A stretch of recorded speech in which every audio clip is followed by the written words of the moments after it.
Сайн байцгаана уу? Өнөөдөр бид барилгын материалын талаар тэр тусмаа манайхны ерөн дийлэгтэй асуудаг дулаалгын материалын талаар бяцхан ярилцах гад төвшин жаргалыг өртсөн сууж байна.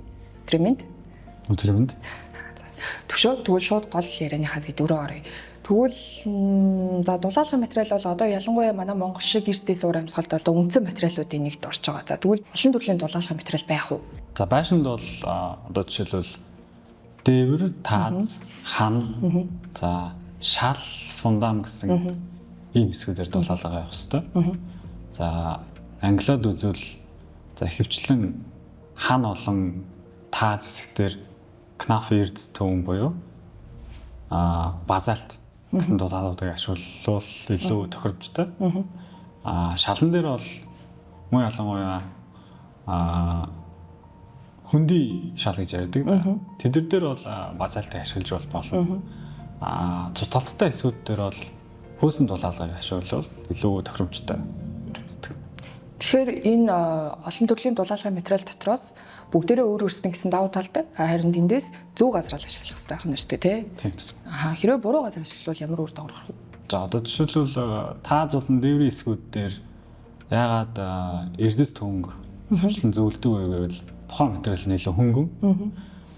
Базальт нь болохоор жин аюу ихтэй байдаг учраас кнафыг сонгоорой гэж зөвлөдөг. Хан тал дээр бол базальт нь тоосго юм уу бетон каркацтай бүтцтэй байшингууд илүү зохимжтой. Канада технологийн хаусууд дээр бол кнаф эрдэс төвн илүү тохиромжтой гэсэн. Тэгвэл манайхан бол хөөсөн зэр автанг бас айгүй их олон төрөл байдаг болохоор их олон төрлөөс нь сонгож одоо сонголт бол айгүй өргөн байна шүү дээ тий. Одоо ер нь барилгын материалын зах зээл ер нь түлхүү одоо худалдаанд байгаа хэдэн материалууд аваад ирсэн байгаа тийм. За тэгвэл одоо ингээ харах юм бол энэ хоёулаа гуруулаа ер нь ижлэн хөөсөн зэр автангууд байна. Тийм гуруулаа дулаалгын хөөс гэж болж байгаа. Дулаалгын хөөсөн зэр материал.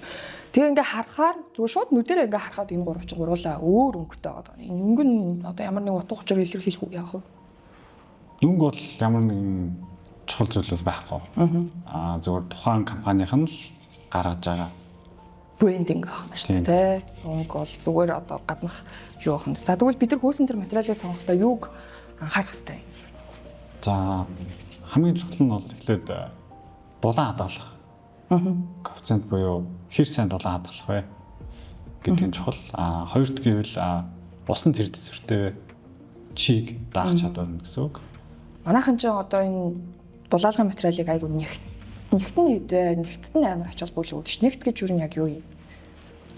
За нэгт гэдэг нь болохоор тухайн материал метр кубт хэр хэмжээний дац одоо авч чадах вэ гэсэн одоо үнэлж байгаа. Эндсэндээ жин юм байна шүү дээ ерөөсөө бол тийм жингийн хэмжээ гэж байгаа. За тэгвэл XP-сүүдийг хаана ашигладаг?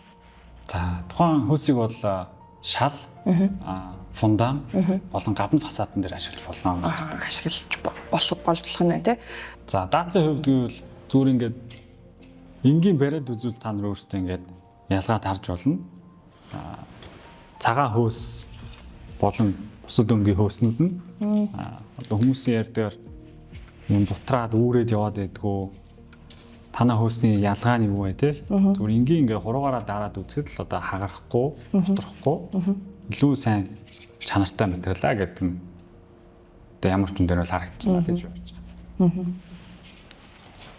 Тийм биш дээ энэ ихлүүлэх юм байна те. Энэ бол ингээ бутраад унчиж байна. Энэ бол нэг хатан бетон шиг юм байна. Тэгэхээр ерөөсөө олон төрлийн сонголт байгаа ч гэсэн энэ материалыг юун дээр ашиглах гэж байгаа, ямар зориултаар ашиглаж байгааг бол зорилгоо биелүүлэх хэрэгтэй юм байна шүү дээ. Ер нь бол за тэгвэл бид нар даацаа анхаарах нь байна.